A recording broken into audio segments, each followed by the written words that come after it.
chacun.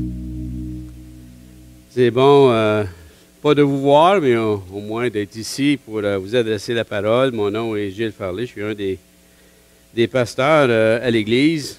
Alors, bienvenue à chacun. Ça fait étrange de dire ça quand il n'y a personne dans la salle, sauf ceux de la louange, les techniciens de son.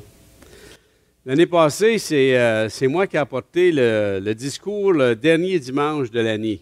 Et le discours portait sur un passage que j'aime beaucoup, Josué, le dernier chapitre de Josué, c'était sur le verset 15.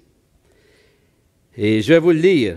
« Mais si vous ne trouvez pas bon de servir l'Éternel, choisissez aujourd'hui qui vous voulez servir. Soit les dieux que vos ancêtres servaient de l'autre côté de l'Euphrate, soit les dieux des Amoréens dans le pays desquels vous habitiez. Quant à ma famille et moi, nous servirons l'Éternel. » C'est un passage, un de mes versets préférés, et ça l'amène à se poser une question et à prendre une décision. Et je pensais utile l'année passée de prendre ce passage-là et de vous amener un discours sur cela. Mais cette année, j'ai pensé aussi amener un enseignement qui amènerait réflexion. On vient de terminer l'année 2020 et ça a été une année assez étrange pour plusieurs, une année difficile pour d'autres, une année où on devait examiner, mettre les pendules à l'heure pour différents aspects de notre vie. Pour certains, un temps de décès, un temps de deuil, mais ce n'était pas certainement la première fois que la Terre vivait une année aussi terrible. Ceux qui ont passé à travers la Première et la Deuxième Guerre, il y en a de moins en moins. Le père de mon épouse a 102 ans et il a participé à la Deuxième Guerre mondiale. Mais il n'en reste pas beaucoup. Mais je vous dirais que ceux qui sont immigrés dans notre pays dans les dernières années, souvent l'ont fait à cause de la guerre qui était dans leur pays, une guerre civile bien souvent, ou la guerre d'un autre pays envers eux. Souvent à cause de la corruption des dirigeants de leur pays et même de la persécution. Alors, eux ont connu des temps qui ont été aussi difficiles. Alors, j'ai pensé utiliser ce tremplin, ce premier dimanche de l'année, pour, dans un sens, vous faire mes vœux pour l'année 2021.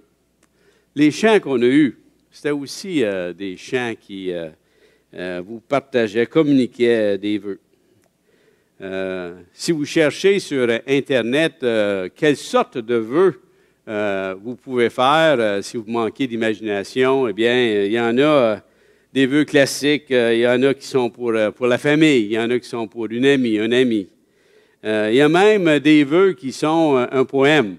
Alors, si vous êtes plus artiste, vous pouvez vous lancer dans cela. Mais il y a des mots qui reviennent dans ces vœux-là. Et il y a souvent la joie, le bonheur, la santé, la prospérité, de s'entourer de ceux qu'on aime, de savourer chaque jour de l'année. Ce sont tous des vœux qui sont bien, qui sont intéressants aussi. Maintenant, l'hymne Amazing Grace, qui a été écrit par John Newton, comme vous savez, est apparemment le plus célèbre hymne du jour de l'an de l'histoire de l'Église. C'est intéressant. L'hymne le plus célèbre de l'histoire de l'Église. Il a été dévoilé par son auteur, John Newton, un jour de l'an, le 1er janvier 1773. Et cette semaine, le 31 décembre, à l'émission en direct de l'Univers avec France Baudouin, il y avait 4 invités et l'un des invités avait cet hymne-là, Amazing Grace, comme son coup de cœur. Intéressant. Et plusieurs fois, j'ai entendu ce chant-là, cet hymne-là, qui pour nous est important, être présenté lors de rencontres qui ne sont pas des rencontres religieuses et peut-être même pas dans des assemblées de croyants même. Et maintenant, l'ensemble de l'hymne est étroitement inspiré de 1 Chronique 17, un chapitre qui parle du passé, du présent et du futur du roi David. Et Newton fait un peu la même chose. Et dans son hymne, il parle de la grâce passée, de la grâce du présent et de la grâce future, de l'espoir qu'il avait à cause de Jésus-Christ. Et c'est une façon appropriée d'introduire la nouvelle année, et c'était son modèle annuel. Donc, il n'a pas juste amené cet hymne-là le 1er janvier 1973, mais à chaque année, il revenait sur le sujet de la grâce. Newton était conscient de la grâce permanente qui soutenait sa vie, certainement. Et son avenir était aussi complètement entre les mains de la miséricorde de Dieu. Et la nôtre l'est aussi. Au début de chaque année, Newton consacre une journée à la réflexion sur la vie. Il a été un jour un marin endurci dans la traite des esclaves. Il a été brisé, humilié et racheté. Et il se souvenait de cela à chaque année. Et il était conscient de la grâce permanente qui soutenait sa vie dans le présent, à chaque instant. Et son avenir était aussi entièrement entre les mains de la miséricorde de Dieu. Comme David, Newton voyait la grâce en 3 dimensions, le passé, le présent et le futur. Le Nouvel An était un moment privilégié de réflexion et de culte, et cette pratique était ancrée dans ses disciplines personnelles, dit-on. C'est devenu une caractéristique de son travail pastoral. Elle écrivait chaque année de nouveaux hymnes et sermons et des lettres personnelles pour inciter ses amis à prendre le temps, au moment du dévoilement de la nouvelle année, de s'arrêter et de réfléchir à la grâce de Dieu. Il nous dirait de faire de même au début de l'année 2021. Dans une lettre à un ami, Newton a expliqué la discipline qu'il suivait. Il dit, « Le Nouvel An est comme si j'étais sur une colline sur ma route, et du haut de laquelle je m'efforce de regarder le chemin que le Seigneur m'a fait parcourir jusqu'ici dans le désert, c'est-à-dire le passé. Je regarde autour de moi pour contempler la différence que sa bonté a faite entre ma situation et celle de milieu de mes semblables, parlant du présent. Et je regarde ensuite sur l'avenir, vers l'avenir, et je perçois que je suis en train de dessiner la fin de mon voyage. Je serai bientôt chez moi. Parlait du futur. Il y en a plusieurs qui disent que je me rapproche de plus en plus aussi de mon futur. Au moment où il a écrit ces lignes, John Newton, le misérable pécheur, avait été sauvé de son péché, de son jugement. John Newton, le chrétien enclin à la folie, était sauvé. Et John Newton, l'homme glorifié et perfectionné en Christ, allait être sauvé à la fin. Et c'est la situation de chacun de ses enfants. Une telle confiance dans la grâce était synonyme de sa confiance dans le Christ, qui se suffit à lui-même, n'est-ce pas? À un autre ami, Newton a écrit « J'espère que cette nouvelle année vous apportera de nombreuses nouvelles bénédictions. Le Seigneur est bon. Il a délivré, il délivre, il délivrera. Oh, quel autel, quelle expiation, quel temple, quel prêtre, quel soleil et quel bonheur, quel sauveur et quel berger nous avons. » La nouvelle année a rappelé à Newton de méditer sur la grâce de Dieu. Et j'ai eu la pensée d'utiliser ce thème quand j'ai débuté la lecture de l'Épître aux Éphésiens par l'apôtre Paul. Un petit peu comme l'Épître, les premiers versets que Dominique a lus tantôt sur l'Épître aux Colossiens. Et Paul dit ceci dans les 2 premiers versets, « De la part de Paul, apôtre de Jésus-Christ par la volonté de Dieu, aux saints qui sont à Éphèse, qui sont fidèles en Jésus-Christ, que la grâce et la paix vous soient données de la part de Dieu notre Père et du Seigneur Jésus-Christ. » Et non seulement dans l'Épître aux Colossiens et dans l'Épître aux Éphésiens, est-ce que Paul commence avec cela, avec cette formule, que la grâce et la paix vous soient données de la part de Dieu notre Père et du Seigneur Jésus-Christ. Dans chacune de ces épîtres, Paul commence avec cela.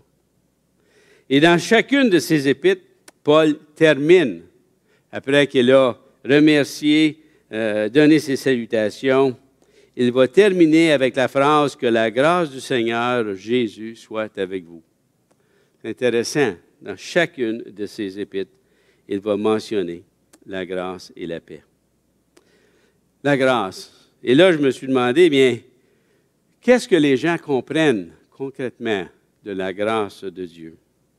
La grâce de Dieu, c'est la bonté de Dieu envers ceux qui ne méritent rien, même qui mériteraient d'être punis. Mais Dieu leur fait faveur sans qu'ils méritent absolument rien. Et l'Écriture souligne que Dieu n'est jamais obligé d'accorder sa grâce ou sa faveur à ceux qui ne méritent aucune faveur. Mais c'est toujours librement qu'il accorde sa grâce. Il dit, dans Exode 33, verset 19, « Je ferai grâce à qui je veux faire grâce. J'aurai pitié de qui je veux avoir pitié. » Et Paul le citera dans Romains, chapitre 9, les versets 15. Dieu fait pourtant régulièrement grâce à son peuple. Dans le psaume 119, le verset 32, c'est écrit, « Tourne-toi vers moi et fais-moi grâce, selon ta coutume, à l'égard de ceux qui aiment ton nom. » Selon ta coutume.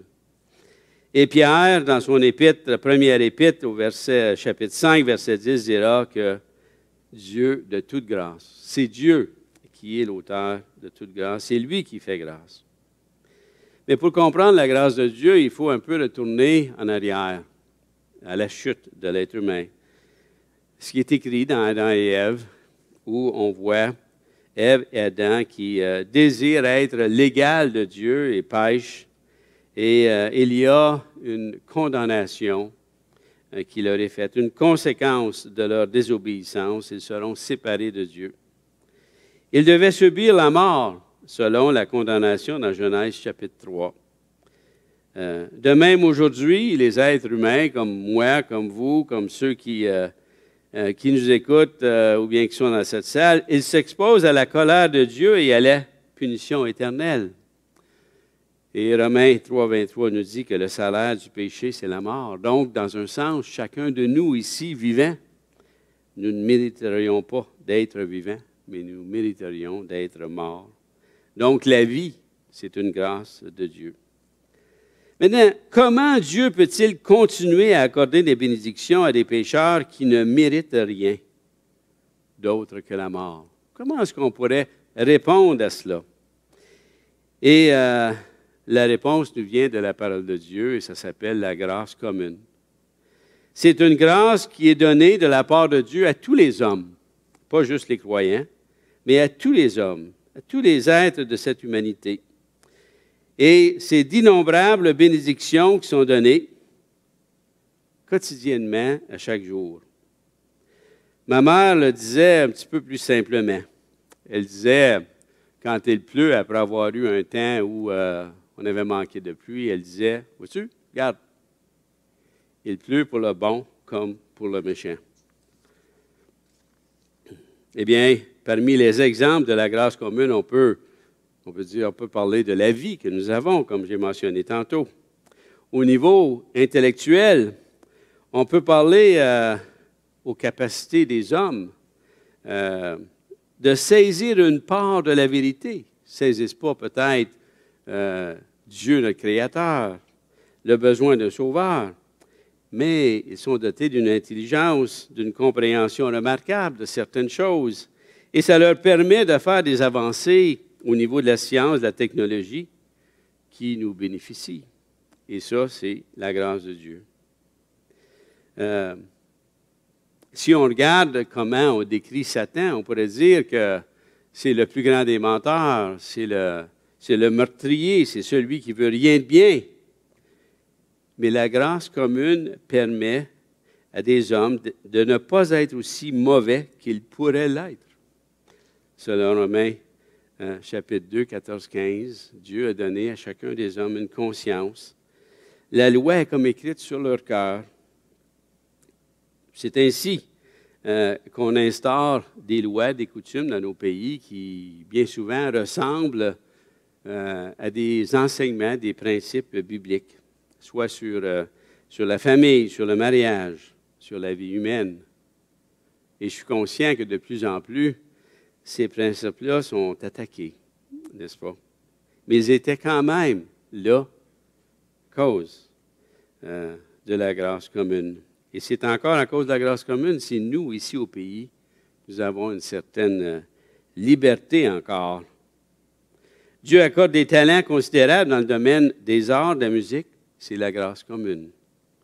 Dieu accorde des bénédictions aux non-croyants quand il demande aux croyants de prier pour les gouvernements, pour les rois. Eh bien, Dieu répond aux prières du croyant. Et ça aussi, c'est la grâce commune de Dieu envers nos nations, envers nos dirigeants. On pourrait mentionner les travailleurs non-croyants qui ont participé à la construction du temple en 1983, en 2001 pour l'agrandissement, en 2016 pour un autre agrandissement. Ça aussi, les travailleurs qui étaient ici, plusieurs étaient des non-croyants, mais ils ont participé à l'agrandissement et c'était la grâce commune. Alors, il y a la grâce commune, des bénédictions, des faveurs qui sont données à tout être humain, à toutes les nations. Mais il y a aussi la grâce salvatrice de Dieu, la grâce qui permet que moi et que plusieurs d'entre vous puissent être considérés des enfants de Dieu, qui avaient saisi la position que vous aviez face à Dieu, qui aviez compris votre péché, vous êtes repentis, reconnaissant que le salut s'obtient par la grâce, par le moyen de la foi, en croyant que Christ est mort. Christ, le Fils de Dieu, est mort pour nous racheter chacun de nous. J'ai mentionné Romains 3, 23 tantôt, mais Romains 3, 24 dit, oui, tous ont péché. Mais le verset 24 dit, ils sont gratuitement justifiés par sa grâce, par le moyen de la rédemption qui est en Jésus-Christ. 6, 23 nous dit que le salaire du péché, c'est la mort, mais le don gratuit de Dieu, c'est la vie éternelle en Jésus-Christ, notre Seigneur. Et dans Éphésiens chapitre 2, Paul nous rappelle que nous étions, nous aussi, par nos offenses, condamnés. À cause de la façon que nous marchions autrefois, il dit, selon le train de ce monde, selon le prince de la puissance de l'air. Et on sait que tout notre monde, eh bien, ici, sur Terre, dans cet âge, est influencé par Satan, qui agit dans les fils de la rébellion, dit-il. Mais Dieu nous a rendus à la vie avec Christ. C'est par grâce que vous êtes sauvés, dit-il, dans Éphésiens, chapitre 2, verset 4. Et le verset que j'ai appris dès que je suis venu à Christ, dès ma conversion, c'est Éphésiens, chapitre 2, verset 8, n'est-ce pas? Car c'est par la grâce que vous êtes sauvés par le moyen de la foi. Et cela ne vient pas de vous, c'est le don de Dieu. Alors, il y a cette grâce qui permet qu'on puisse devenir un enfant de Dieu. Et dans les premiers 3 chapitres d'Éphésiens, Paul va mentionner plusieurs des bénédictions, des personnes rachetées, pardonnées de leurs fautes, des enfants adoptifs, Dieu qui devient leur Père. On devient co-héritier avec Jésus-Christ, qui devient notre frère. Marqué de l'empreinte du Saint-Esprit, Dieu qui vient habiter en nous par le Saint-Esprit.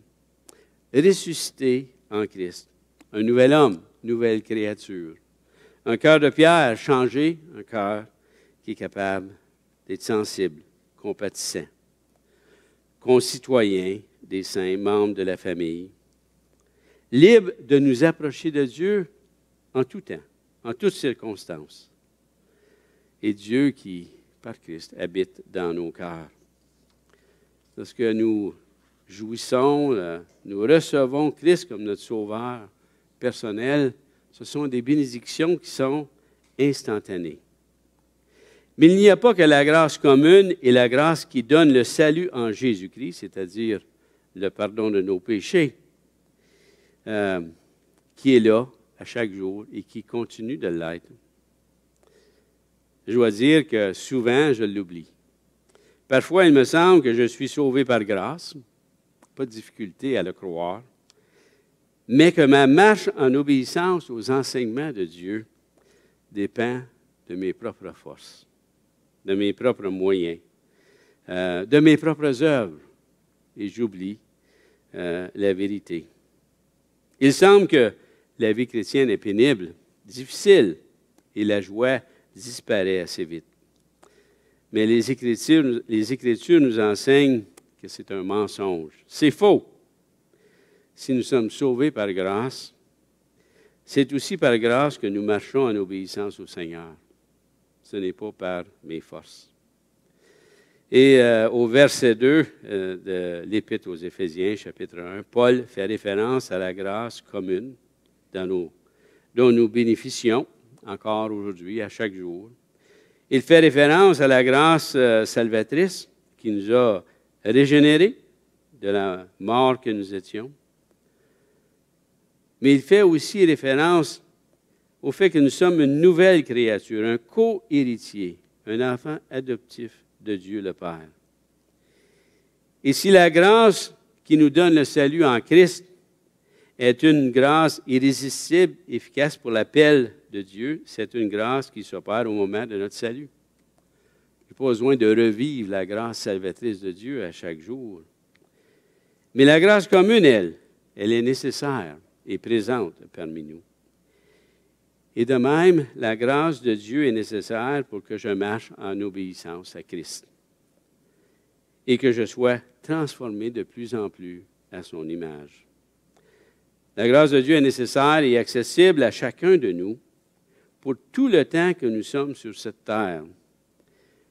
Et j'en ai besoin. J'en ai besoin pour aimer mon ennemi. Mon désir, c'est de me venger, de l'enfarger, de lui faire mal. Mais Dieu me demande de l'aimer. J'ai besoin de la grâce de Dieu pour ça. J'ai besoin de la grâce de Dieu pour aimer mon prochain. Pour aimer mon épouse comme Christ a aimé l'Église. Ah, je peux l'aimer à ma façon, mais l'aimer d'une façon sacrificielle, c'est un petit peu plus difficile. J'ai besoin de la grâce de Dieu. J'ai besoin de la grâce de Dieu pour aimer mes enfants. Et je pense que mon besoin grandit à mesure que les enfants grandissent jusqu'à temps qu'ils arrivent à l'âge adulte où ils se marient, ils laissent la maison. Mais la grâce que j'ai besoin lors de l'adolescence est assez grande. Et j'ai besoin de la grâce de Dieu pour ne pas rendre le mal pour le bien, mais à la place de rendre le bien lorsqu'on me fait le mal. J'ai besoin de la grâce de Dieu pour reconnaître mes fautes, mes péchés et de le confesser. J'ai besoin de la grâce de Dieu pour utiliser mon argent de la manière qui va me rendre sage et non de la manière qui va juste satisfaire mes tripes, mes désirs. J'ai besoin de la grâce de Dieu pour pardonner les blessures qu'on m'a faites. Que ces blessures-là soient reconnues par la personne qui les a faites ou non. J'ai besoin de la grâce de Dieu. J'ai besoin de la grâce de Dieu pour ne pas voler le gouvernement par mon impôt, ne pas travailler au noir, parce que les besoins sont grands. Et parfois, je suis coincé. J'ai besoin de la grâce de Dieu pour m'aider à être honnête. J'ai besoin de la grâce de Dieu pour résister aux tentations multiples de la chair. Je suis incapable de faire le bien sans que la grâce de Dieu soit présente dans ma vie. Je n'ai qu'à examiner dans le miroir, il y a un livre qui a été écrit qui demande à l'homme, c'est un livre qui est dédié pour les hommes et qui dit de se regarder dans le miroir. Eh bien, on pourrait dire comme John Newton, regardez la grâce de Dieu dans le passé, regardez la grâce de Dieu dans le présent. À un de ses cours, Don Carson nous a dit, quand je fais le bien, c'est à cause de la grâce de Dieu dans ma vie. Et quand je pêche, c'est à cause de moi. Et je dirais que ça résume assez bien. Je le vois dans ma vie. Alors, ce dont j'ai besoin le plus dans ma vie, c'est la grâce de Dieu. C'est la prière de Paul, c'est sa demande à Dieu, et il le fait à chacune de ses épîtres. Ses vœux du jour de l'an, on pourrait dire, dans chacune de ses épîtres, eh bien, c'est que la grâce et la paix de Dieu soient données aux saints d'Éphèse, de Colosse, de Philippiens, de Thessaloniciens. Cette vérité, nous pouvons la voir dans plusieurs passages du Nouveau Testament. Par exemple, on voit que Dieu a commencé en nous une bonne œuvre et qu'il va l'accomplir. Ce n'est pas mentionné que Gilles a obtenu un partenaire qui s'appelle Dieu et qu'ensemble, on va accomplir une bonne œuvre.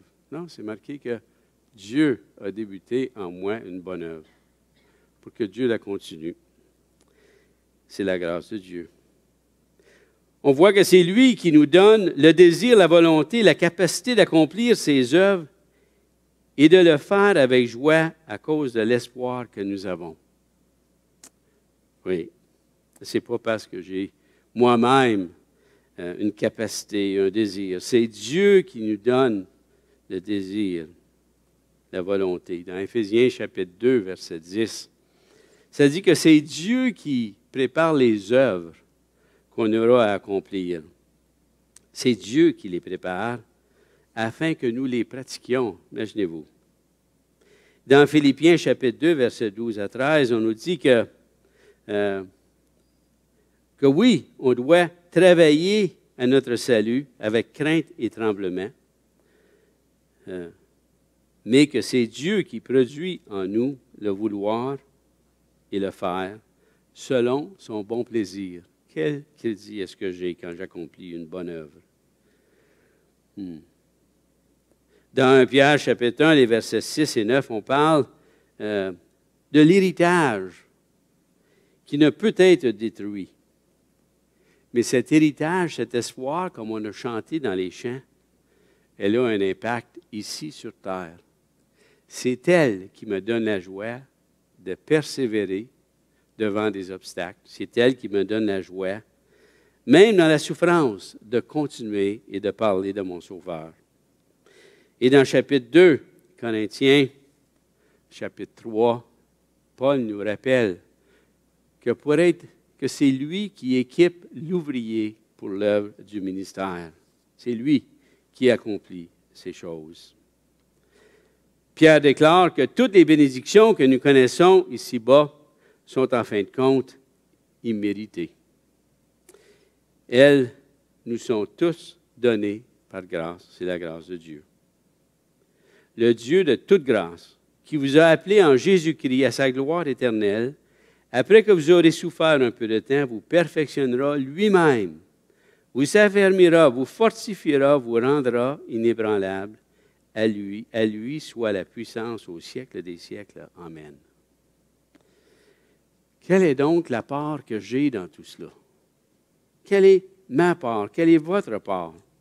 Eh bien, c'est celle de croire au Dieu fidèle qui a gardé ses promesses et qui me soutient aujourd'hui et qui gardera ses promesses pour demain aussi. C'est de dépendre de la grâce de Dieu en tout temps. Maintenant, comment est-ce que je peux faire pour recevoir la grâce de Dieu ou aider à ce que la grâce soit remise à un frère, à une sœur ou même à des gens qui ne croient pas en Dieu? Et Wayne Grudem nous dit qu'il y a des moyens de grâce que Dieu nous a donnés, des façons pour que la grâce soit dispensée, soit communiquée aux autres personnes. il dit que ces moyens-là sont tous des moyens qui sont dans son Église. Les moyens de grâce sont toutes les activités que Dieu utilise au sein de la communion de l'Église pour donner davantage de grâce aux chrétiens. Et quels sont ces moyens? Comment est-ce que je peux recevoir davantage les grâces de Dieu? Comment je peux influencer que Dieu manifeste sa grâce à un frère, à une sœur qui vit en difficulté? Eh bien, Wayne Grudem en mentionne 11 et on pourrait en ajouter. On pourrait rajouter chaque don que Dieu donne comme étant un moyen de participer à sa grâce. On ne verra pas les 11, mais je vais en mentionner quelques-uns. Il y a l'enseignement de la parole de Dieu, qui est le moyen de grâce le plus important donné par Dieu à son peuple. Donc, l'importance de suivre un plan qui nous a été donné, je vous dirais que c'est le moyen le plus important à faire. Il y a comme de raison la prière, la discipline en Église, les offrandes, la communion fraternelle, l'évangélisation, le service au prochain. Tous des moyens que nous pouvons utiliser. Et finalement, Paul nous dit que la paix vous soit donnée. Une paix. La paix se traduit par une réaction ordonnée, stable, calme à tout ce qui peut intervenir dans la vie. La paix produite par l'Esprit Saint dépasse l'entendement humain. Elle est un calme intérieur qui découle de la confiance dans la relation salvatrice avec Christ. La paix dans les tourments de la vie implique une sérénité du cœur et une confiance solidement ancrée dans la certitude inébranlable que notre vie est dans les mains du Dieu souverainement puissant. Je vous exhorte de résister à l'orgueil qui vous dit « tu n'as pas besoin de la grâce de Dieu ». Tu peux marcher par toi-même, tu as la force, tu as les capacités. C'est faux. C'est l'orgueil qui nous amène à nous mentir à nous-mêmes. Alors, mes vœux pour 2021 sont les mêmes que Paul, qu'il fait dans chacune de ses épîtres. Que la grâce et la paix vous soient données de la part de Dieu notre Père et du Seigneur Jésus-Christ. Amen.